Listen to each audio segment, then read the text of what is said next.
शुक्रिया भाई। मैं सबसे पहले तो ऑल इंडिया खिलाफत कमेटी जो है जिन्होंने मुझे यहाँ बुलाया, मैं उस पूरे परिवार का शुक्रिया अदा करता हूँ।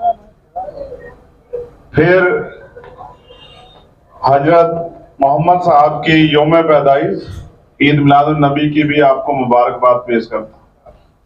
और मैं समझता हूँ कि आपने मुझे यहाँ सिर्फ जुलूस दिखाने के लिए नहीं बुलाया। ये जिम्मेदारी है जिस जिम्मेदारी का मैं यहाँ बैठ कर एहसास कर रहा हूँ कि आपने मुझे कोई जिम्मेदारी देने के लिए आप बुलाया है। और मैं आपको विश्वास दिलाता हूँ कि जो आप अपने दिलों में सोच रहे हैं, जब तक चंद्रशेखर आजाद है, मैं आपको वचन भी देता हूँ इस मंच पर खड़े होकर, क्योंकि ये बहुत बड़ी जगह है।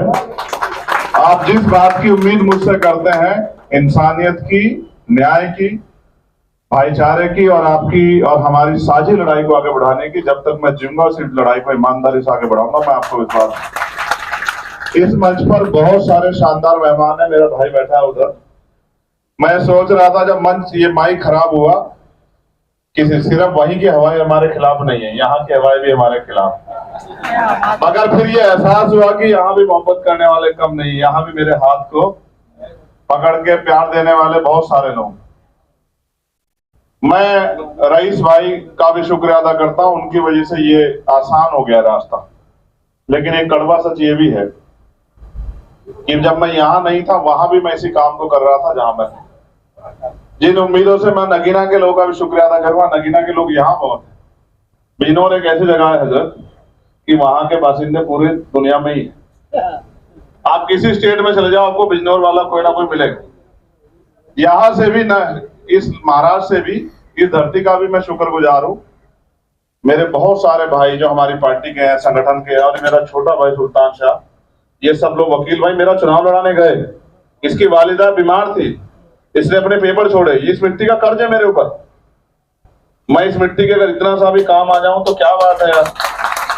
मैं तो अपनी जिम्मेदारी को अदा कर रहा हूं। और मैं आपसे फिर कह रहा हूं, मैंने सब लोगों से कहा है, हम अब जिन पीर पैगंबरों को, गुरुओं को, संतों को मानते हैं, और मैं आपसे भी कह रहा हूं जो हजरत मोहम्मद साहब को मानते हैं, उनसे कह रहा हूं,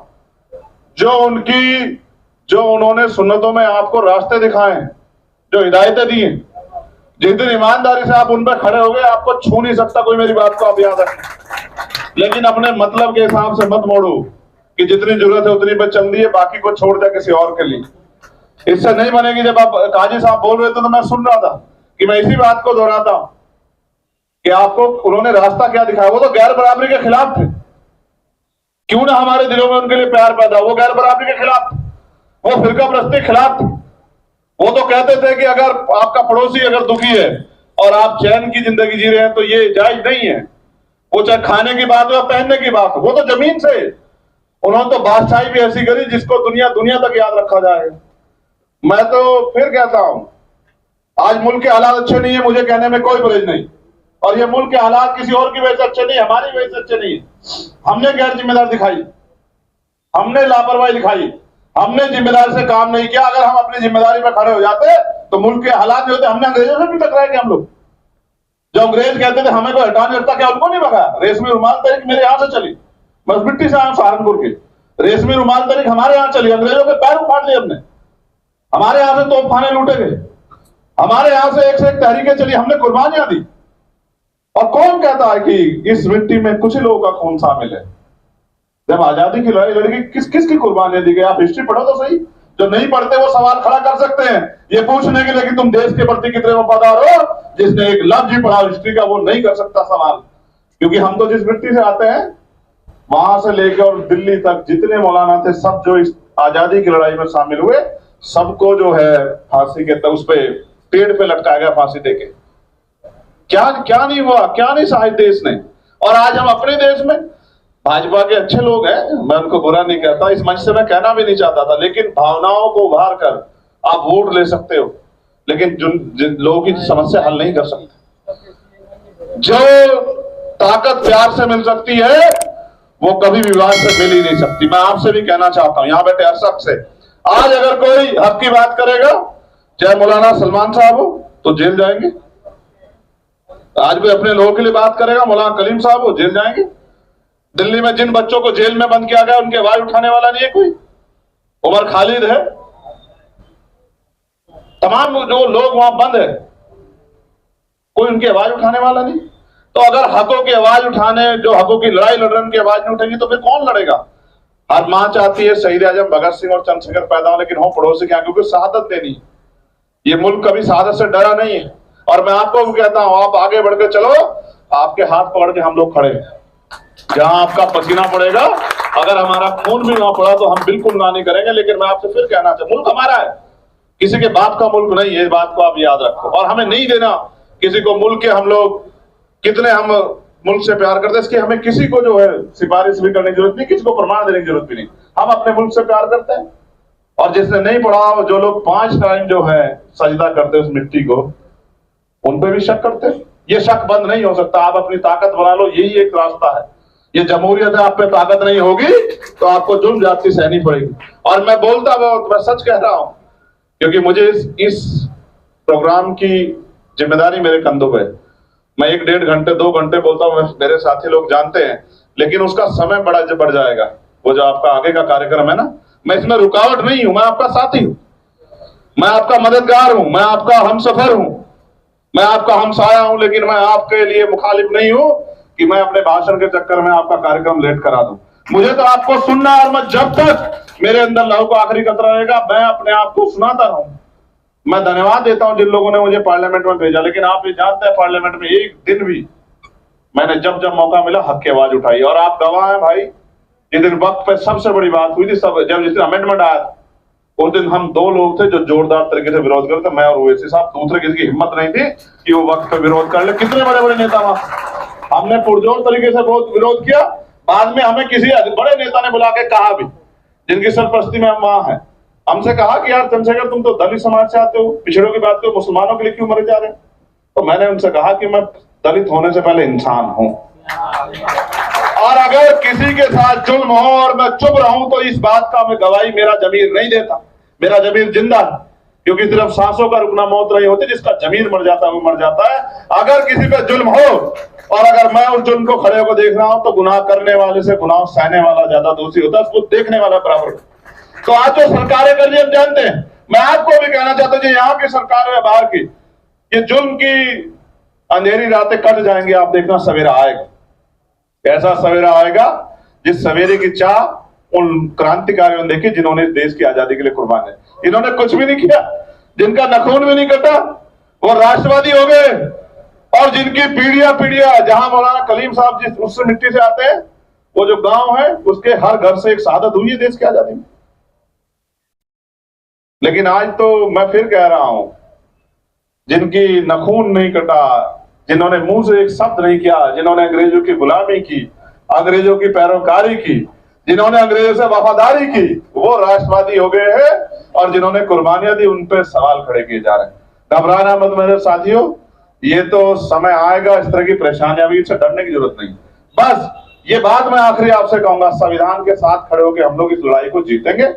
जमहूरियत है, कोई हमें नहीं हरा सकता, और हमारा ईमान पक्का रहना चाहिए। मेरी बात को आप याद रखें। जिस दिन आपने सोच लिया कि बस यही वाले जो खुद कहते हैं कि भाई हम ही सब मालिक है, जिस दिन आपने इनको मालिक समझ लिया उस दिन आप हार जाओगे। और जिस दिन आप अपने हिदायतों पे, सुन्नतों पे, अपनी जो है असल बात पे खड़े रहे, और जिस पे आपका, जिस इष्ट पे आपका भरोसा, पैगंबर मोहम्मद साहब पे जिन पे आपका भरोसा, अगर उस पे आप खड़े रहे, कोई आपको आपके रास्ते से टिका नहीं सकता। मुसीबतें किस पे नहीं आती आप मुझे बताओ। अगर आप घर का छोटा सा काम करो तो भी मुसीबतें आती है। मुसीबतों से क्या घबराना, एक बार पैदा होता है आदमी, एक बार मरता है। और अगर मुसीबतों से डर के रहेंगे तो फिर कोई लड़ाई जीती जा सकती। हक की आवाज लड़नी है, हक की लड़ाई लड़नी है, हक अधिकार चाहिए, तो फिर जुल्म जाति का सामना करना पड़ेगा। हम सब लोग एक हैं। और मैं चंद्रशेखर आजाद इस मंच से आपको विश्वास दिलाता हूं कि जब तक हम लोग हैं, अगर कहीं भी नाइंसाफी होगी, और इसका एक उदाहरण भी मैं बताता हूं। नेता बहुत बड़े बड़े हैं देश में, नीतियां उनके पास बहुत है, लेकिन नियत नहीं है। क्योंकि जिस दिन बुलडोजर से हाजी शहजाद का मकान टूटा था, क्या दिलचस्प वो था मकान, एक आदमी नहीं बोला साहब, पूरे हरियाणा का, उसका, मध्य प्रदेश का एक आदमी नहीं बोला। जब मैंने मोर्चा लेके कहा कि ये गुंडागर्दी का अंत होगा, फिर सबको जबान मिली कि चलो भाई बोलो बोलो बोलो। एक इंसान तो बन जाओ। अगर इस जिंदगी में इंसान भी नहीं बन पाए तो फिर क्या फायदा। तो मैं बहुत शुक्रिया अदा करता हूं ऑल इंडिया खिलाफत मूवमेंट कमेटी के साथियों का और मेरे भाई सरफराज साहब का। भरोसा करो, कुछ भी कीमत चुकानी पड़े, लेकिन नाइंसाफी और हम चुप रह जाए तो ऐसी जिंदगी से बहुत अच्छी है। जब तक जिएंगे इसी वकार के साथ जिएंगे, ईमान के साथ जिएंगे, हक हकूक के साथ जिएंगे और अपने लोगों के लिए जिएंगे। इस बार भी हजरत मिनिस्ट्री हमारे भी दरवाजे पे घूम रही, इस बार भी हमारे दरवाजे पे, और मैं थोड़ा डिप्लोमेटिक होकर 2 दिन जवाब देता रहा। नगीने वाले कहने लगे रे साहब मर जाएंगे मर जाए। फिर मुझे कहना पड़ा कि अगर ये प्राइम मिनिस्टर बनाते तो भी इनके साथ नहीं जाता, मेरा नाम चंद्रशेखर आजाद। इतना बड़ा क्रांतिकारी जो है, जो इस देश में पैदा हुआ चंद्रशेखर आजाद नाम का, उनके नाम का भी अगर मैं उनके नाम के साथ भी न्याय नहीं कर पाया तो फिर क्या कर पाया। मेरा नाम आजाद है। मैं शुक्रिया अदा करते हुए कहना चाहता हूँ, यहाँ रहता हूँ, मैं यहाँ भी आया था, आपको याद होगा, जब ये बड़ी सी एक यहाँ नहीं धारावी में, जब धारावी को तोड़ने की वो की गई, मैं वहां भी आया, मैं सब जगह गया। और जब वो मस्जिद जहां वो शहीद की गई गजापुर में, मैंने इनको भेजा तत्काल की जाओ, ये मेरे हाथ पैर हैं यहाँ, ये मेरी आंखें, मैंने कहा जाओ, और मुझे आना पड़ा मैं भी आऊंगा। लेकिन अगर बुलडोजर के जरिए हमारे धार्मिक स्थलों को, हमारी भावनाओं को मॉब लिंचिंग करके, गाड़ियों में बसों में अगर हमें बेइज्जत करके हमें मारा जाएगा तो सब चुप रह सकते हैं, हम लोग चुप नहीं रहेंगे। हम लोग इस आवाज को उठाएंगे। आपका प्यार और आपका आशीर्वाद ऐसे बना रहे, और मैं कोशिश करूंगा इस बार कोई चुनाव ना हो जब आपका जलसा हो। आप मुझे मुख्य अतिथि मत बुलाना, मगर मैं इस कार्यक्रम में आऊंगा जरूर, क्योंकि आज मेरे पास समय की कमी थी। क्योंकि अगर मैं, आप खुद ही सोचो, मैं अगर कार्यक्रम वहां का छोड़ के यहाँ आता हूं तो वो लोग कहेंगे कि मैं चुनाव में सीरियस नहीं, इसलिए अदरवाइज मैं अगली बार आप मुझे कुछ भी मत बनाना, मैं उस कुर्सी पे आकर बैठ जाऊंगा, लेकिन मैं अपने भाइयों को भी चाहूंगा जरूर। मैं शुक्रिया अदा करता हूं और अपनी बात को खत्म करता हूं। दोबारा से मुबारकबाद पेश करता हूं, और जब मैं अपने साथी यहाँ से गुजरेंगे उनसे भी कहूंगा कि आप अपने हौसलों पे बुलंद रहो। वो कहते हैं ना कि नहीं, चंद्रशेखर आजाद है, अभी गनीमत है सब्र मेरा, अभी गनीमत है सब्र मेरा, अभी लबालब भरा नहीं। वो मुझे मुर्दा समझ रहा है, उसको बता दो अभी मरा नहीं है उसकी। वो कह रहा है मिटाकर रख दूंगा नस्ल तेरी, है उसकी आदत, डरा रहा है मेरी फितरत कि डरा नहीं। शुक्रिया, बहुत बहुत शुक्रिया।